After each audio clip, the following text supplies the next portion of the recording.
Okay.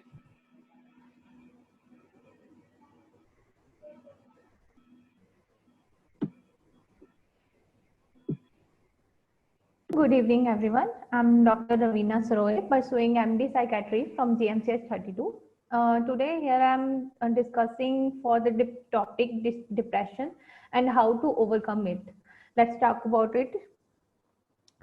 Coming to overview, depression is a common disorder leading to the poor quality of life and poor role functioning, known to be a major contributor to the global burden of diseases. And according to WHO, it's a fourth leading cause of disability worldwide amongst all the medical and surgical illnesses.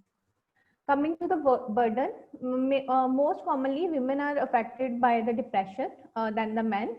And when the survey was done, it was found that more than 264 million people are affected from the depression. And one survey from the India was there in 2017, which showed that 45 million people are suffering from the depressive disorders. Depression can cause the affected person to suffer greatly and function poorly at the work, school, and in the family member. And the diagnostic criteria we follow, that is DSM-5 and ICD-10, it is the main criteria for the diagnosis of the depression, that there must be a socio-occupational dysfunction. At, it, at its worst, depression can lead to a suicide. About 8 lakh people die due to suicide every year worldwide. The burden of depression and other mental health condition is on the rise globally. Coming to the symptoms of the depression, there are three main typical symptoms of the depression, that is depressed mood, increased fatigability, and loss of interest and enjoyment, which are the conditions which are more prior patient used to enjoy it.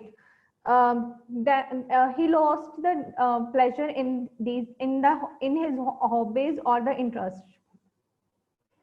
Other common symptoms are reduced concentration and attention, reduced self-esteem and self-confidence, ideas of guilt and unworthiness, bleak and pessimistic views of the future, ideas or act of self-harm or suicide, disturbed sleep and appetite.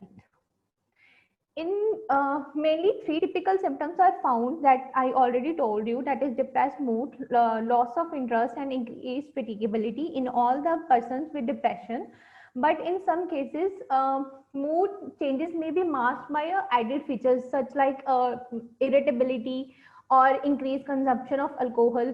Some person come to us with a main symptom like I have a drinking problem, but when we took the brief history or in a thorough history, we found that patient is suffering from the depression, which is which is masked by the excessive consumption of the alcohol. So thorough history is very important for the person. And historic behavior, maybe patient has a problem that maybe patient has a problem that he has a attention seeking behavior, and he might say that I have depression to seek your attention. But please don't ignore him. Just try to completely discuss about what the symptoms he is having. So if there is underlying depression, we can cure it. Then exacerbation of pre-existing phobic or obsessional symptoms and hypochondriacal preoccupations. These are the conditions which can be masked, which mask the depression in the person. So we have to check these symptoms and should take the history properly.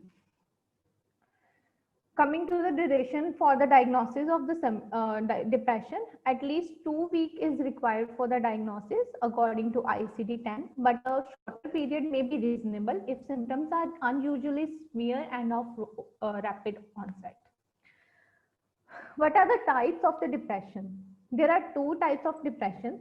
that is exogenous and endogenous. Exogenous depression, that is associated with life crisis event or a stress in your life. It can be anything like loss of the beloved one, any relationship breakup, something problems at the work, anything, any stressor can lead to depression. And endogenous depression, it is not associated with any trigger. It is in the body only. There is no external factor causing it. Coming to the causes, that is mainly what are the factors that can cause the depression. First of these is genetic factor. Uh, Studies are there which show that patients who had family members or a family history of depression or any mood disorders are more likely to be diagnosed with the depression or any mood symptoms. So we in the history we also took the family history about the mood disorder or any mental disorder in the family of the person.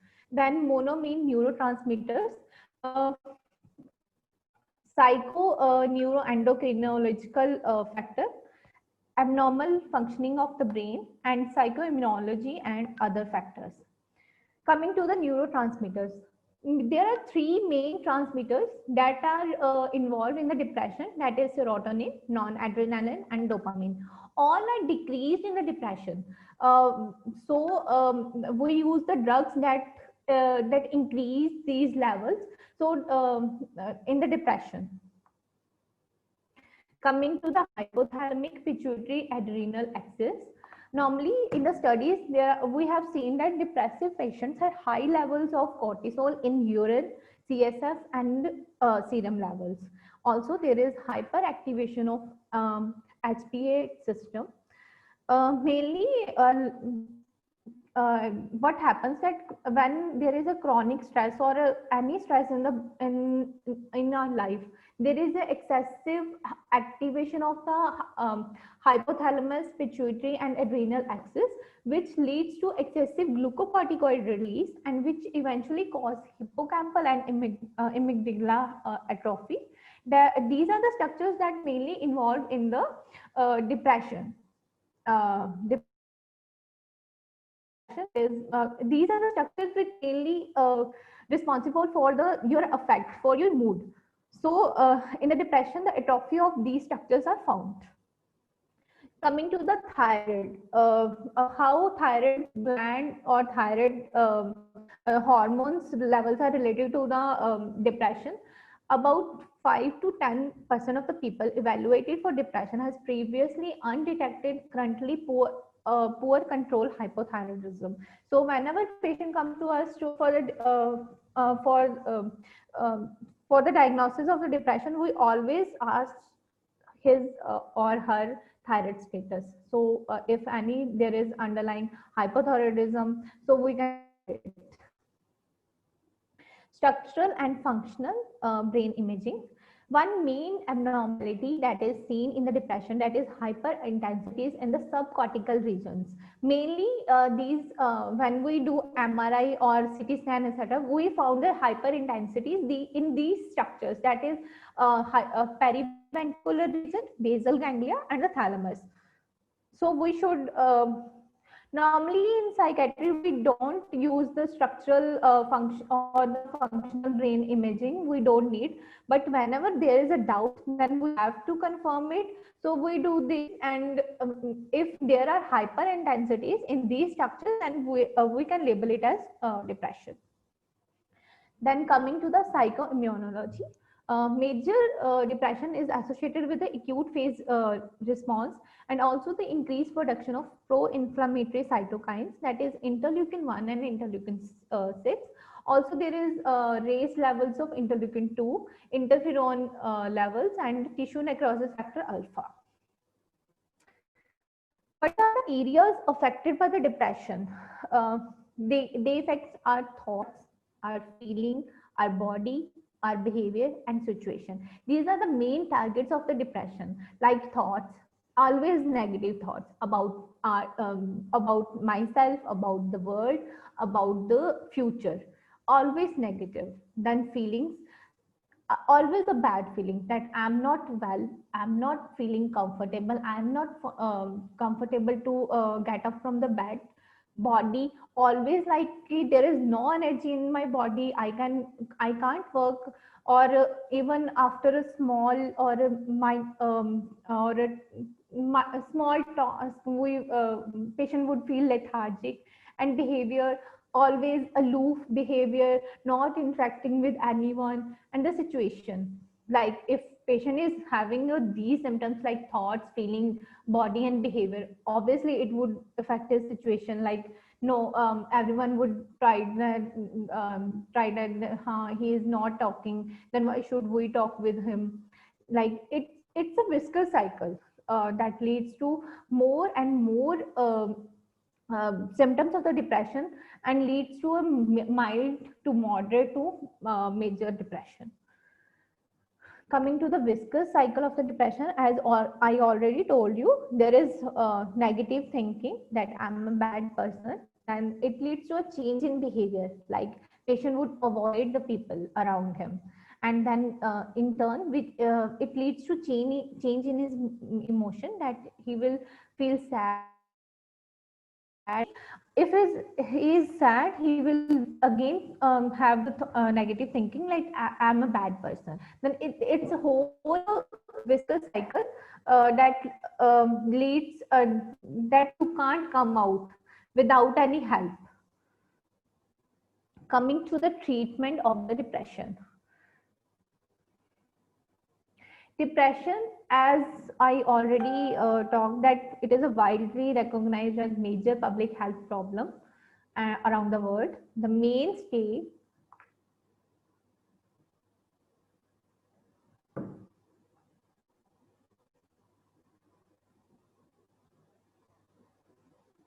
hello. The mainstay of the treatment is prescription of antidepressants, although psychological treatment have found a place as an alternative to antidepressants in milder forms of the depression. Normally, when a patient comes to us, we realize that it's a mild, moderate, or severe depression. When it is mild, then we try to use non-pharmacological methods like counseling, spotty sections, or the ventilation sections for person. If they are not comfortable with the session, then we prescribe the antidepressants or any other drug for the patient. Other methods of the treating depression are vagal nerve stimulation, RTMS, etc., but are not widely available in the India. As I already told you, antidepressants are not recommended as the first line of treatment in recent onset and mild depression. In these cases, active monitoring, individual guided self-help groups, and cognitive behavior therapy or exercises are preferred.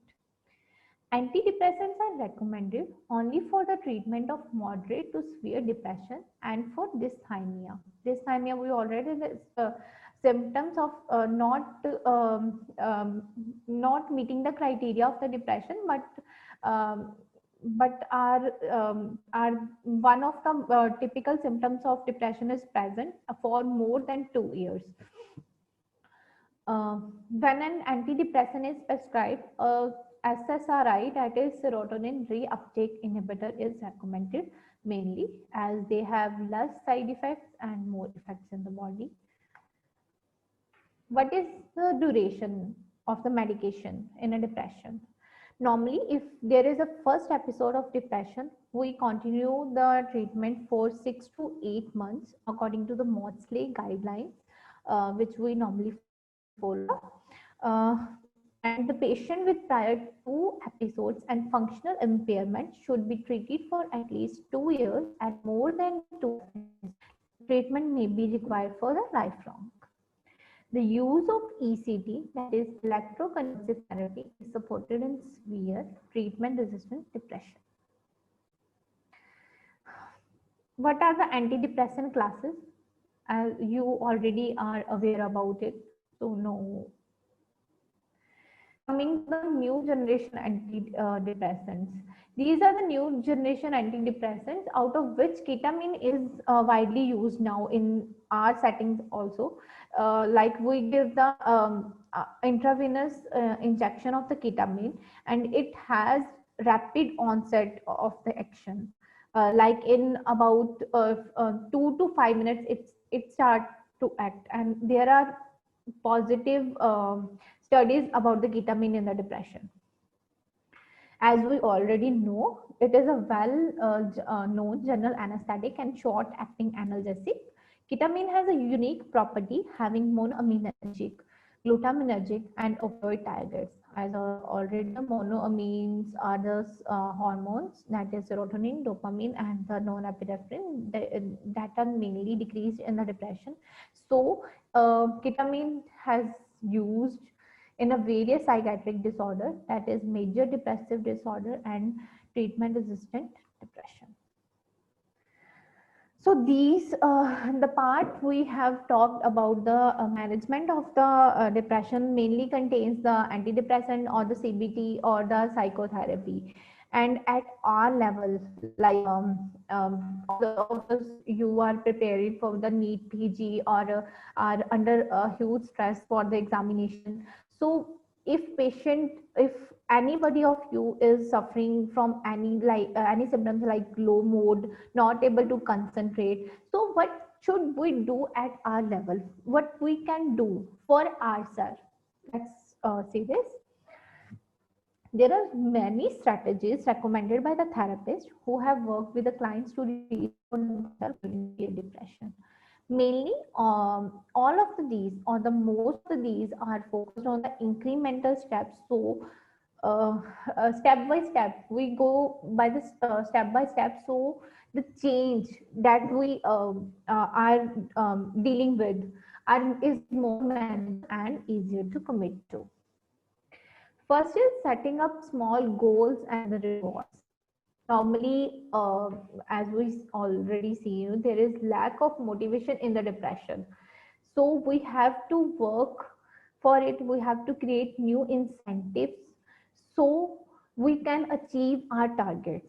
It's all start with setting small goals in your life, like simple task of going to the market and buying anything you want or anything your family members want.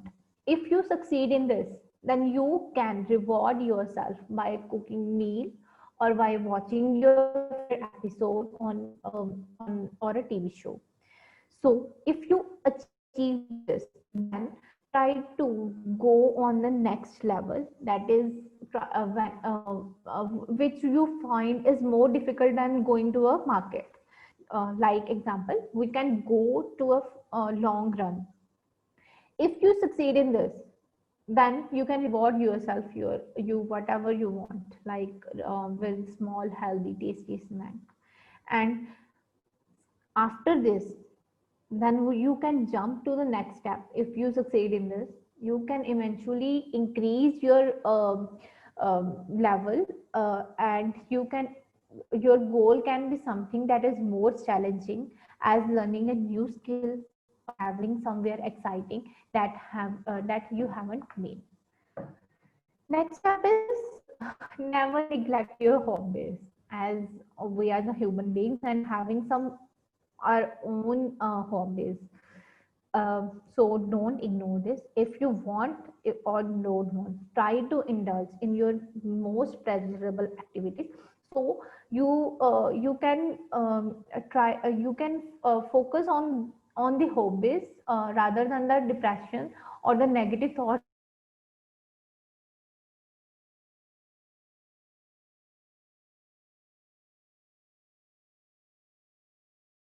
going on. You tell you that there is no point to do anything. So try to control it. Gradually attempt to relieve. These are the negative thoughts in your mind. Try to control it. Try to replace these thoughts with positive, rational beliefs. Like your mind is having having a thought that you are not good. You are not.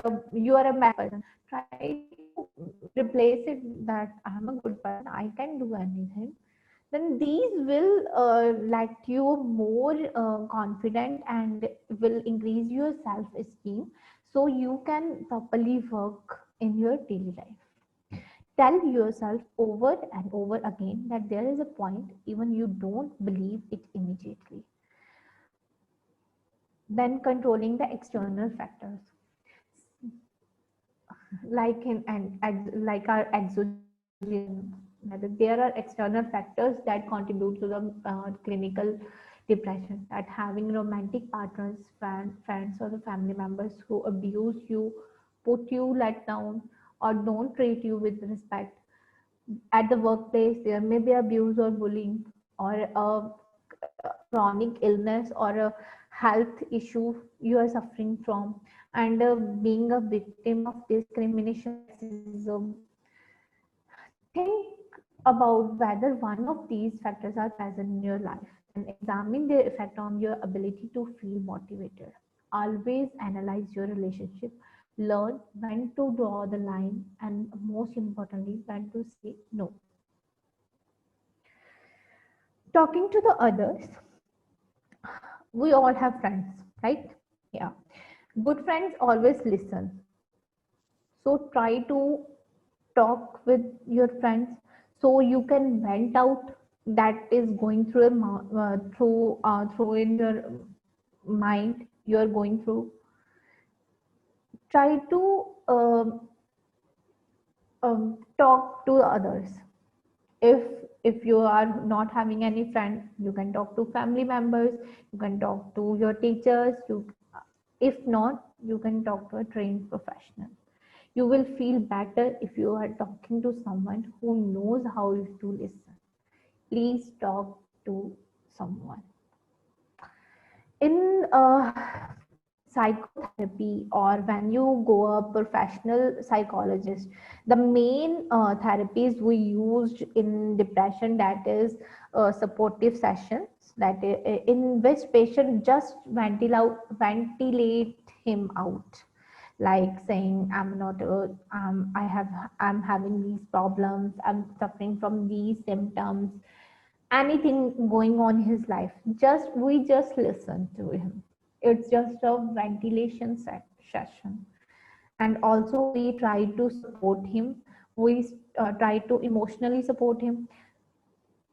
If this works, then we go to a next step, that is CBT, that is cognitive behavior therapy, that is based upon the cognitive back trial.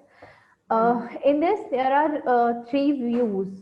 That is views about the self, like I'm incompetent, views about the world is a dangerous place or people can be trusted here, and views about the future, like things will never be the same, what is the point, I will never get over this, it's hopeless. So in CBT, all of these are targeted step by step, so you can be out of depression. Like views of life, we try to replace it with more positive thoughts that you can do anything about the world. Yes, people, there are some people that can't be trusted, but not all the persons are there we can't trust it. There are some people in your life you on whom you can trust. And views about the future, like if you do well in your present, always there is a bright future. Then gymming, it can profoundly have the positive impact on the depression, anxiety, and more. It relieves stress, improves your memory, makes you sleep better, and boosts your overall mood.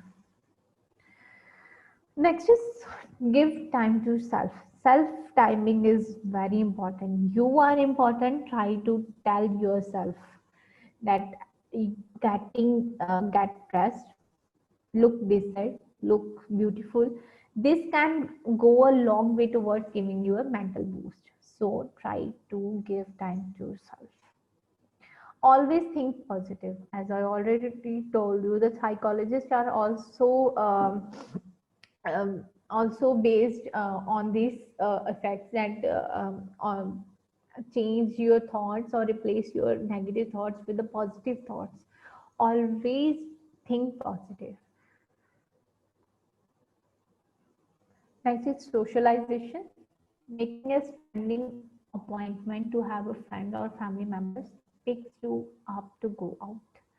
If you have no friends, no family members available for you, then don't use as an excuse. Go to the bookstore, go to somewhere else, in a coffee shop, anywhere. Who knows, you may make a friend who may listen and who may support you. Then reward yourself. Give credit for the progress you made. You will be surprised at how easy, how manageable that you can boost your spirits and you can modify motivate yourself. Depression, we should fight with the depression one step at a time. Many people struggle with the depression. You are not alone. Take the first step. Find what works for you, and motivation to continue forward will come. It's not easy, but it's not impossible. Then coming to the depression and the suicide. Depression can lead to suicide. Suicidal thoughts may be fleeting or more frequent. That is passive or active. Passive, what if I died, or active? There is always a plan. So whenever patient comes to the OPD, always talk about, always ask him for the suicidal depression. It's very important. And never forget this. Suicide is not always answer. Talk, express yourself, listen to it. Don't be be non-judgmental. Be available to anyone. Don't challenge her to do it. Take home message. Identify the mental illnesses in you and people around you. Help yourself. No shame in seeking help. Eliminate mental stigma, health stigma. Indulge in good activities. Control your screen time. And remember, you can't control others, so focus on you. Thank you. Thank you so much for the nice informative session. I think let's allow Dr. Pranchita to say something about the depression. Are you ready, Pranchita? Hello, hi Nigam, hi Ravina. Am I audible? Yes, you are audible. You can speak something. Okay. Hi, good evening everybody. So I am Dr. Pranchita. So I am basically a dental graduate. So I wouldn't talk about depression as a doctor because Ravina has very elaborately and very precisely she's mentioned whatever technical details we go through while depression. Can you So go to I'll the talk about it as first slide? a patient. Yeah, you continue, Pranchita. Okay. Okay. So I'll go about it as a patient. So I had clinical depression when I was in my internship in 2018. So basically, for a dentist, internship is supposed to be the most precious and most free time at this, like there simultaneously. You get so much of time to relax also and to do nothing, to do everything. Like that's all your escape, what you can do. For me, I was clueless because I didn't know what to do about life, about my career forward, and about general my decisions. They were so blocked that I didn't understand how to go about it. So it took me like a couple, not a couple, but more than 6 months to realize that I was going through clinical depression because at night at 9 o'clock, I used to start weeping, and then till 3 o'clock in the morning, I used to weep for no good reason.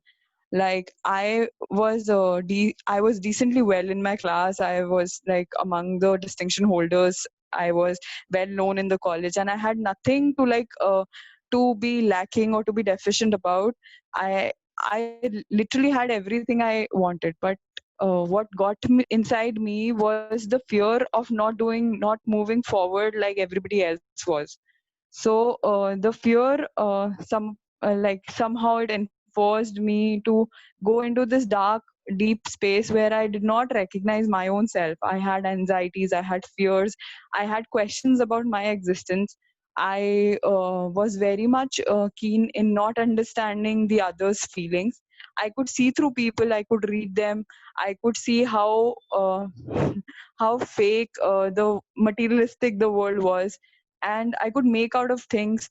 So thinking and overthinking got me to the part where I could not like understand what was going through in my life or what I wanted.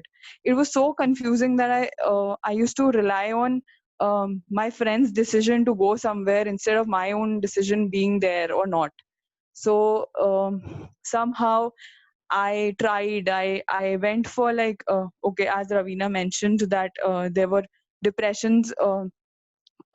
For that you had to look like you can do exercises, you can go for your hobby. So I did all that. I love traveling, so I traveled for like 16 places in 12 months. And apart from that, I did exercise. I used to go for running for 10 kilometers every day. I pursued swimming, I pursued guitar lessons. I did a lot of things to like just get out of it. But at the end of the day, I just somewhere feel that it's your own mojo, like what you want, like how you want to go about it. What takes you out is you only.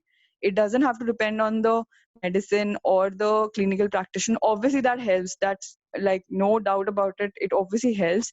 But then at the end of the day, it's your decision how you look upon yourself and how you see yourself gaining or losing the battle. You need to process that and you need to understand that. And it's never about winning only. Like you need to have like loosen a little bit to understand that it's not about just one case. uh, there are many other things that you can pursue, there are many other things you can be good at, instead of like just one tiny little detail that you might be missing out there. So for me, I changed my whole career because of depression. I will not kid about it, but I went to health management because for me being just a dentist would that might help just one patient at a time. And I didn't want to help just one person at a time. I want to help a lot of people, a lot of things. I wanted to do a lot more than just one person. So that's why I went and I made a decision that was solely on my own behalf. And I did not think like overthought that. I was very much clear that I wanted that, and wanted to go from here to there on my own. So it's been a very good journey when I've decided things for myself. I started public health, so for the sake that I wanted to help others. It's not just about a profession, it's about the life I'm going to live from here after. So for that matter, I shifted to a profession where I wanted to help others and be there for others. So for that fact, I turned completely to the other. It took a lot of time. It took a lot of patience, and my parents also, they needed convincing, and also or like consequently, all of that summed up to me finally doing what I wanted. And it's been 2 years. I do not have bouts about that. I do not have depression now, right?